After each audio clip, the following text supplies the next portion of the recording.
చెత్త గురించి మాట్లాడుతున్నారు, మీ తాగునీటి సమస్య గురించి మాట్లాడుతున్నారు, మీ ఇండ్ల మీద నుంచి వెళ్తున్న కరెంటు వైర్ల గురించి మాట్లాడుతున్నారు. నేను మీ ద్వారా ఒక్క మాట అడగదలుచుకున్నా. 2014 నుంచి ఈ జూబ్లీ హిల్స్ లో 3 సార్లు ఎమ్మెల్యేగా బీఆర్ఎస్ నాయకుడిని గెలిపించిండు కదా, 2 సార్లు కేటీఆర్ మున్సిపల్ మంత్రిగా ముఖ్యమంత్రిగా పనిచేసిండు కదా, 3 సార్లు బీజేపీని నరేంద్ర మోడీని సికింద్రాబాద్ పార్లమెంటు నియోజకవర్గం నుంచి గెలిపించిండు కదా. మరి ఈ సమస్యలకు కారణం బీఆర్ఎస్ బీజేపీ కాదా? ఒక్కసారి ఆలోచన చెయ్యండి. మాకు అవకాశమే రాలే, మమ్మల్ని ఎవరు వచ్చి ఈ పని కావాలి అని అడగలే. అయినా జూబ్లీహిల్స్ శాసనసభ నియోజకవర్గంలో మిత్రుడు వివేక్ వెంకటస్వామి గారు 3 నెలల్లో 400 కోట్ల రూపాయల నిధులు కేటాయించి ఈ రోజు అండర్ గ్రౌండ్ డ్రైనేజ్ కావచ్చు, సీసీ రోడ్లు కావచ్చు, కరెంటు వైర్ల తొలగింపు కావచ్చు, ఈ రోజు పనులు జరుగుతున్నాయి. మరి మిత్రులారా, అడగంది అమ్మాయినా పెట్టదని ఏ విధంగా అయితే అంటారో, ఇవాళ అడగకపోయినా 400 కోట్ల రూపాయలు కేవలం జూబ్లీహిల్స్ నియోజకవర్గానికి ఇచ్చినాం. రేపు అడగడానికి, మీ తరఫున మాట్లాడడానికి యువకుడైన నవీన్ యాదవ్ని ఇక్కడ ఎమ్మెల్యేగా గెలిపించి పంపిస్తే జూబ్లీహిల్స్ శాసనసభ నియోజకవర్గ సమస్యల్ని పరిష్కరించి మీ అభిమానాన్ని చురగొనే విధంగా నవీన్ యాదవ్ పనిచేస్తాడని నేను ఈరోజు మీకు మాట ఇస్తున్నా. మిత్రులారా, ఇవాళ మా అక్కల్ని మా యువకులని అడుగుతున్నా, 10 ఏళ్లలో చంద్రశేఖరరావు రేషన్ కార్డు అని ఇచ్చిండా? 10 ఏళ్లలో ఎన్నడైనా మీకు సన్న బియ్యం ఇచ్చిండా? 10 ఏళ్లలో 200 యూనిట్లు మీ ఇళ్లలో ఉచిత కరెంట్ ఇచ్చిండా? మా ఆడబిడ్డలకు బస్సుల్లో ఉచిత ప్రయాణం ఇచ్చిండా? మరి ఇవేమి ఇవ్వని బీఆర్ఎస్ నాయకులు ఈ రోజు వచ్చి మీ ఓటు ఎట్లా అడుగుతారని నేను అడుగుతున్నా. ఇవాళ మీ సోదరుడు మీరు అభిమానంతో ఆశీర్వదిస్తే తెలంగాణ రాష్ట్రానికి ముఖ్యమంత్రి అయితే ఇవాళ 61,000 రేషన్ కార్డులకు 2,39,000 పేదలకు ఈరోజు సన్న బియ్యం ఈ జూబ్లీహిల్స్ నియోజకవర్గంలోనే అందుతున్నాయంటే అది ప్రజాపాలన కాంగ్రెస్ పార్టీ ఇస్తున్నది. దాదాపుగా గృహలక్ష్మి, మహాలక్ష్మి, గృహజ్యోతి పథకాలు వేలాది మంది ఈరోజు ఈ ప్రాంత ప్రజలకు మేలు జరుగుతుంది. 500 రూపాయల సిలిండర్ కావచ్చు, డబల్ బెడ్రూమ్ ఇల్లు ఇస్తా అని కేసీఆర్ మోసం చేస్తే నేను ఇవాళ ఈ వేదిక మీద నుంచి మాట ఇస్తున్నా. జూబ్లీహిల్స్ నిరుపేదలకు రాబోయే రోజుల్లో ఇందిరమ్మ ఇండ్లు 4,000 ఇండ్లు మీకు కేటాయించి మీ భవిష్యత్తును తీర్చిదిద్దే బాధ్యత కాంగ్రెస్ పార్టీ తీసుకుంటది. ఇవాళ కిషన్ రెడ్డి గారు మాట్లాడి నేను సవాలు విసిరినా కాళేశ్వరంలో కేసీఆర్ మీద సిబిఐ కేసులు ఎందుకు పెడతలేరు?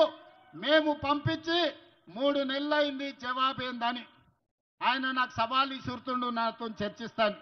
కిషన్ రెడ్డి కాదు, చర్చలు నాతోని కాదు. ఢిల్లీలో వెళ్ళి నరేంద్ర మోడీతో చర్చించండి, ఢిల్లీకి వెళ్ళి అమిత్ షాతో చర్చించండి. ఎందుకు కేటీఆర్ను బొక్కలేయడానికి మోడీ అనుమతిస్తలేడో గాడవై కొట్లాడండి. ఈడ నాతోనేంది నువ్వు మాట్లాడేది? 6 ఏళ్ల నుంచి నువ్వే మంత్రివే. మెట్రో రైలు ఎందుకు రాలేదు? గోదావరి జలాలకు నిధులు ఎందుకు ఇవ్వలేదు?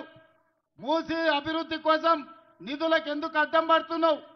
RRR రింగ్ రోడ్డుకి ఎందుకు అడ్డం పడుతున్నావు? రేడియల్ రోడ్స్కి ఎందుకు అడ్డం పడుతున్నావు? హైదరాబాద్ నగర ప్రజలకు చెప్పు. ఇవాళ గుజరాత్లో సబర్మతి రివర్ ఫ్రంట్ కట్టుకోవచ్చు, యూపీలో గంగా నది రివర్ ఫ్రంట్ కట్టుకోవచ్చు, ఢిల్లీలో యమునా నది రివర్ ఫ్రంట్ కట్టుకోవచ్చు. కానీ హైదరాబాద్ నగరంలో మూసీ నది రివర్ ఫ్రంట్ ఎందుకు కట్టుకోకూడదు? బీజేపీకో నీతి, ఇవాళ తెలంగాణకి ఇంకొక నీత. గుజరాత్ను ఇంకొక విధంగా, ఢిల్లీ ఉత్తరప్రదేశ్ మరో విధంగా ఇవాళ తెలంగాణకు అన్యాయం చేయడానికే ఈ ప్రాంతంలో సికింద్రాబాద్లో నిన్ను ఎంపీగా గెలిపించి మంత్రిని చేసిండ్రా కిషన్ రెడ్డి గారు. అదేవిధంగా కేటీఆర్ చర్చలకు సవాల్ అంటున్నాడు. సవాలు ఇసరడం, పారిపోవడం నీ జాతిలోనే ఉంది. గంజాయి డ్రగ్స్ గురించి టెస్టులు అంటే నేను విశ్వేశ్వరరెడ్డి అమరవీరుల స్థూపం దగ్గర 6 గంటలు వెయిట్ చేసినాం, రాలేదు. అసెంబ్లీలో చర్చలు చేద్దామంటే నువ్వు నీ అయ్యా ఇద్దరు అసెంబ్లీకి రాకుండా పారిపోయినరు. మొన్నటికి మొన్న కంటోన్మెంట్లో శ్రీ గణేష్ని గెలిపిస్తే 4,000 కోట్లతో అభివృద్ధి చేసినా నేను చెప్తే సవాలు విసిరిండు 4,000 కోట్లు ఎక్కడిచ్చిరో చెప్పు, నేను రాజీనామా చేస్తాను. శ్రీ గణేష్ 5,000 కోట్ల రూపాయల జీవోలు చూపిస్తే రాజీనామా చేయకుండా పారిపోయిన కేటీఆర్ ఇవాళ మళ్ళా చర్చలతోని సవాళ్ళు విసురుతున్నారు. నీలాంటి సన్నాసులు సవాలు విసురితే మా కాంగ్రెస్ పార్టీ కార్యకర్తలు పట్టించుకోరు. ఒకవేళ నువ్వు సవాలు విసిరేది నిజమే అయితే కంటోన్మెంట్ లో శ్రీ గణేష్ తయారుగా ఉన్నాడు. అక్కడ నిధులు ఏమిచ్చిండ్రో నువ్వు వాటి జీవోలు ఇస్తాడు, నువ్వు రాజీనామాకు సిద్ధంగా అని చెప్పి ఇవాళ కేటీఆర్ కు నేను సవాలు విసురుతున్నా. मित्रुलारा, हमारे मुसलमान भाई बहनों को आज मैं शुक्रिया अदा करना चाहता हूं, क्योंकि यहां के कारपोरेटर फराज हमारे साथी, हमारे मित्र कौसर भाई एमएलए बनकर ये नवीन यादव को जिताने के लिए बारिस्टर असद साहब, इसका एमआईएम पार्टी का सदर साहब नवीन यादव को दुआ दिलाने के लिए, इस चुनाव में जिताने के लिए कौसर भाई को साथ देकर शेखपेट में मुझे भिजाया। मैं एक बात हमारे मुसलमान भाई बहनों से मैं याद दिलाना चाहता हूं, नवीन यादव गरीब का बेटा, ये नौजवान को पहले हम नहीं पहचाना। 2014 में असदुद्दीन ओवैसी साहब, अकबरुद्दीन ओवैसी साहब पहली बार इनको एमएलए उम्मीदवार बना के जुबली चुनाव में इनको लड़वाया। पहली बार ये एमआईएम से जुबली असेंबली चुनाव में ये चुनाव लड़ा था। उस दिन ये कामयाब नहीं हो सका, क्योंकि वो समय पर इनका तजुर्बा कम थे। असद अकबर साहब का काम बहुत ज्यादा थे, कोने कोने पे घूमने में लग गया, जुबली हिल्स पे इन्हों जीता नहीं। आज ये शेखपेट मोहल्ला में मेरा जितना दूर नजर लग रहा है, जहां तक मेरा नजर जितना दूर है उतने दूर हजारों लोग आके आज नवीन यादव को आशीर्वाद देने के लिए, दुआ देने के लिए हजारों नौजवान यहां खड़ा हुआ है।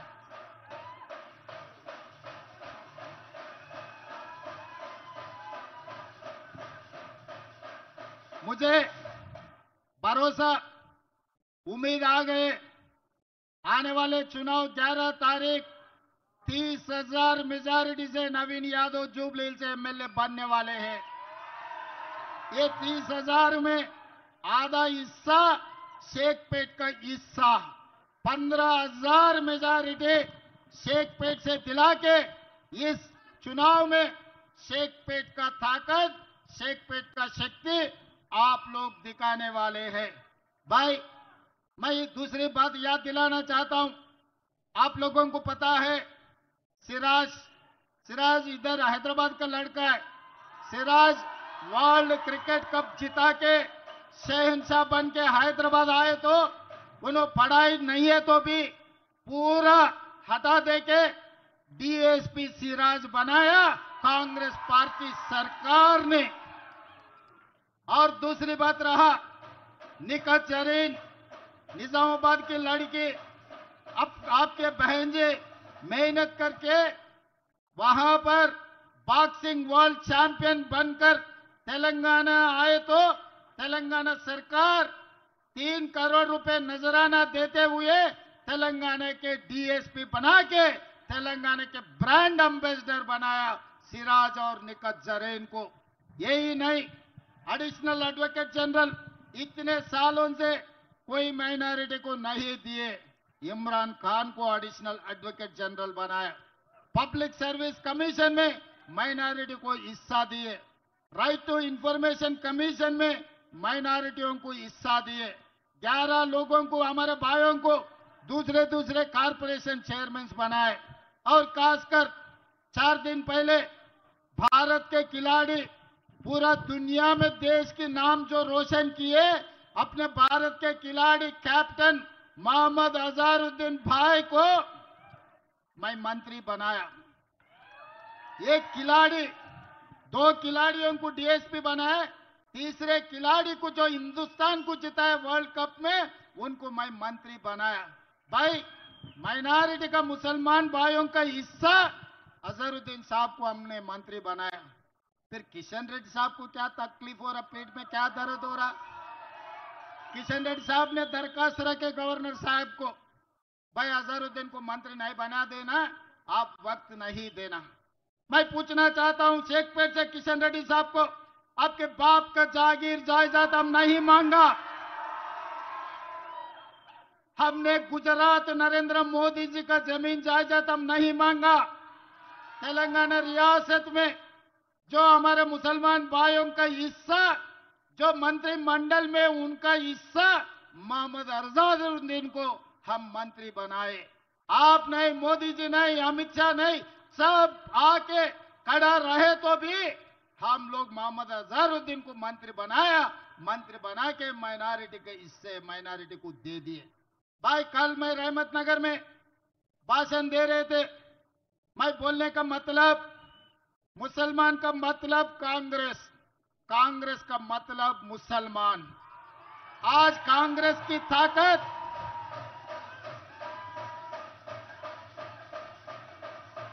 तेलंगाना सरकार की ताकत हमारे मुसलमान भाई बहनों।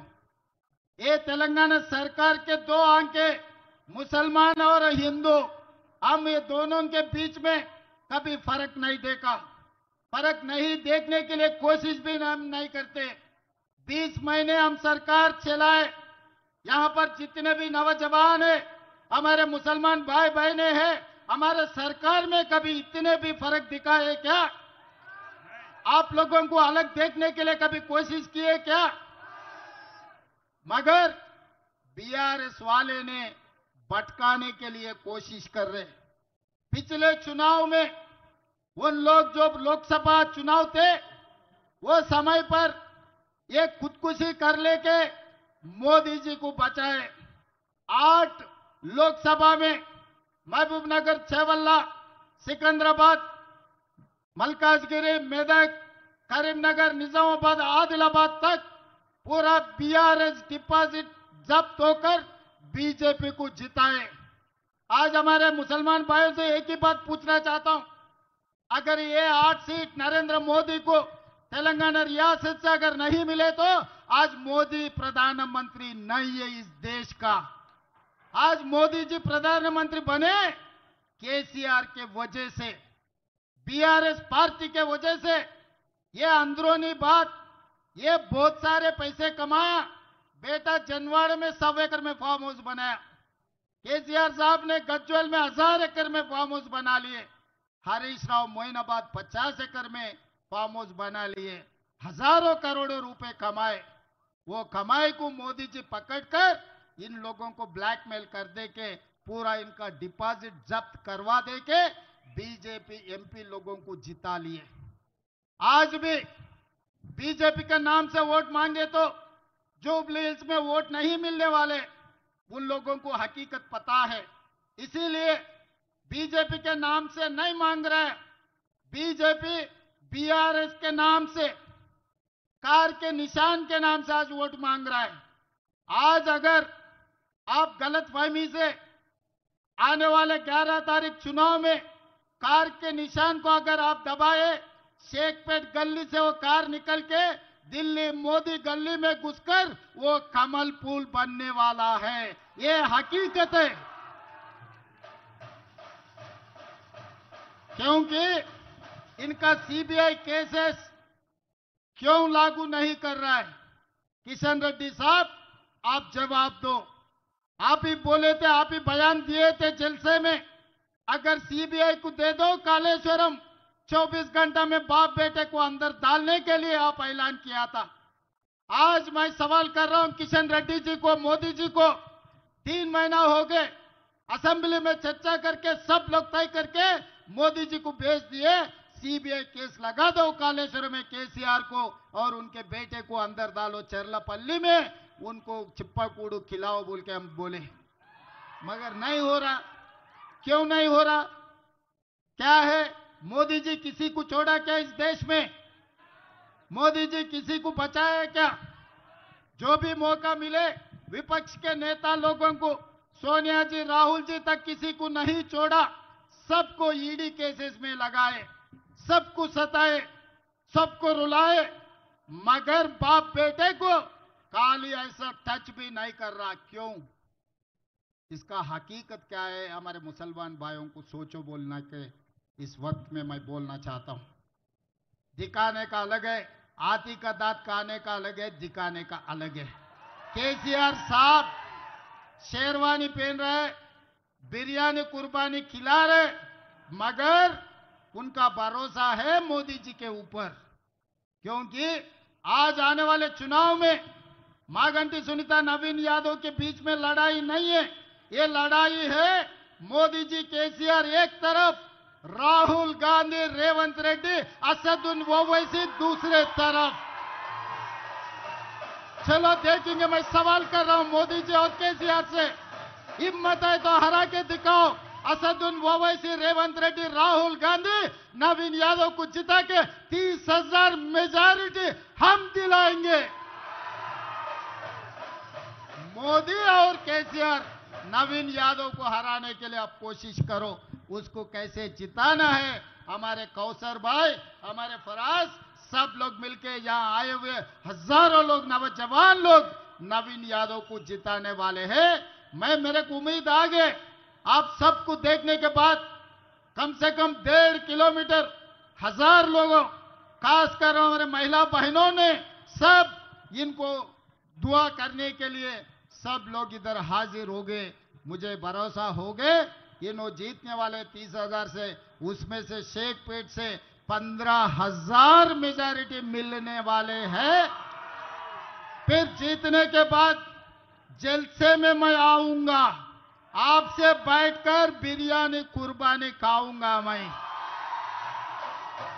शेखपेट का ताकत दिखाना, मोदी जी और केसीआर को मुंह तोड़ जवाब देना।